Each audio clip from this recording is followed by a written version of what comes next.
నాకు అన్న సమానమైన నా పవనన్న కూడా పంచాయతీరాజ్ గ్రామీణాభివృద్ధి శాఖ మంత్రిగా ఉన్నారు.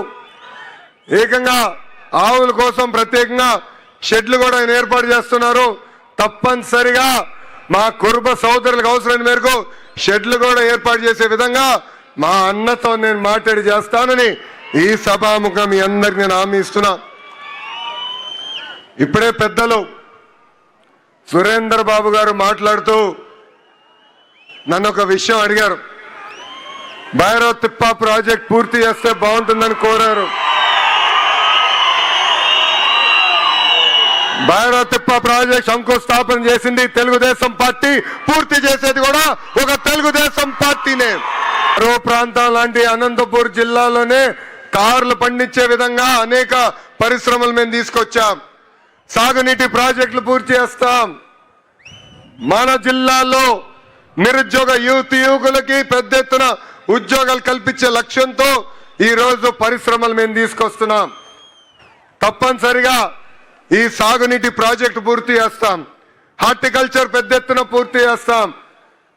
ఆంధ్ర రాష్ట్రంలో తలసరి ఆదాయంలో మన జిల్లా ఇప్పుడు 5వ స్థానంలో ఉంది.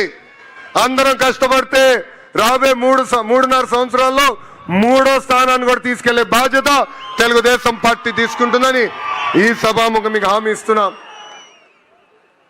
దశాబ్దాలుగా మన జిల్లాలో ఒక సంస్థ ఆర్డిటి సంస్థ మనకి అనేక సేవలు అందిస్తున్నారు. ఆసుపత్రులు కానివ్వండి, స్వయం ఉపాధి కానివ్వండి, పాఠశాలలు కానివ్వండి, పెద్ద ఎత్తున వాళ్ళు మనకి సేవ చేస్తున్నారు. కొన్ని కారణాల వల్ల వాళ్ళకి రావాల్సిన లైసెన్స్ కొంచెం ఆలస్యమైంది. కానీ నేను నా బాధ్యతగా తీసుకుని ఆ ఫైల్స్ అని నేను ఢిల్లీకి తీసుకెళ్లి అనేక సార్లు కేంద్ర ప్రభుత్వంతో మాట్లాడి ఈరోజు శాంక్షన్ చేయించుకుని మేము వచ్చాం. ఆర్డిటిని కాపాడితే కాదు, ముందరికి ప్రోత్సహించే బాధ్యత మేము తీసుకుంటామని ఈ సభాముఖంగా అనంతపూర్ ప్రజలందరికీ నేను హామీ ఇస్తున్నా. ఇక్కడున్న బీసీ సోదరులందరూ కూడా ఒక విషయం ఆలోచించుకోవాలి. మనకి రాజకీయ స్వాతంత్రం వచ్చింది తెలుగుదేశం పార్టీ వాళ్ళనే. అన్న ఎన్టీఆర్ దగ్గర నుంచి బాబు గారి వరకు మనకి అండగా నిలబడ్డారు. ఇప్పుడు మీ లోకేష్ మీ ముందర నిలబడుతున్నాడు. గతంలో నేను 3132 కిలోమీటర్లు పాదయాత్ర చేశా. ఉపకులాల వారిగా మిమ్మల్ని అందరినీ కలిసా. మీ సమస్యలు నేరుగా నేను తెలుసుకున్నా. ఆ సమస్యలన్నీ ఇప్పుడు నా గుండెల్లో ఉంది. పరిష్కరించే వరకు నేను నిద్రపోనని ఈ సభాముఖంగా మా బీసీ సోదరులందరికీ నేను హామీ ఇస్తున్నా. ఫైర్ బ్రాండ్ మంత్రి అమ్మ ఉంది. ఎవరు సవితమ్మ. ఎప్పుడు నాతో దెబ్బలాడుతుంది. చెప్తా ఉంటా బీపీ బిల్లలు తీసుకో తల్లి అని. చెప్పిన పని అయ్యే వరకు ఎవరిని వదిలిపెట్టదు. 6 నిమిషాలు మా వెనకాల పరిగెత్తి చేపిస్తుంది తల్లి.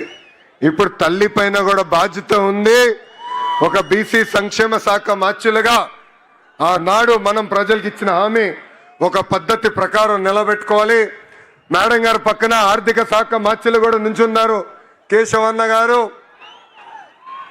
డబ్బులు కూడా త్వరితగతిగా విడుదల చేయాలని ఈ సభాముఖంగా పెద్దల్ని కూడా కోరుకుంటూ, అదేవిధంగా పార్థసారథి ఉన్నారు వేదికమైన ఆయన మన తరఫున కేంద్ర ప్రభుత్వంతో పోరాడుతున్నారు. కేంద్రంలో అవసరమైన నిధులు మన కోసం ఆయన తీసుకొచ్చేదానికి అహర్నిశలు కష్టపడుతున్నారు. ఆయన కూడా కోరేది ఒక విషయం ఉంది.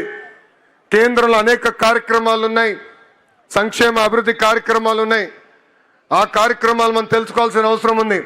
ఆ కార్యక్రమాలు మన కురుబ సోదరుల్ని అనుసంధానం చేసి ముందరికి తీసుకెళ్దామని ఈ సభాముఖంగా ఆయన కూడా కోరుకుంటూ, వేదికమైన ఇతర పెద్దలందరికీ పేరు పేరు నా హృదయపూర్వక నమస్కారాలు తెలుపుకుంటూ, నాకు ఇంత ఘన స్వాగతం పలికిన మా కురుబ సోదరుల్ని నేను మరవను. మిమ్మల్ని నా గుండెల్లో పెట్టుకుంటా. మీ కురుబ సోదరుడుగానే ముందలు నడుస్తానని ఈ సభాముఖం మీ అందరికి నేను హామీ ఇస్తూ మీ అందరి దగ్గర నుంచి సెలవు తీసుకుంటున్నా. జోహార్ అన్న ఎన్టీఆర్, జోహార్ అన్న ఎన్టీఆర్. చంద్రబాబు నాయుడు గారి నాయకత్వం, చంద్రబాబు నాయుడు గారి నాయకత్వం, పవన్ అన్న నాయకత్వం, పవన్ అన్న నాయకత్వం. జై కుర్బా, జై కుర్బా. అందరికీ నమస్కారం.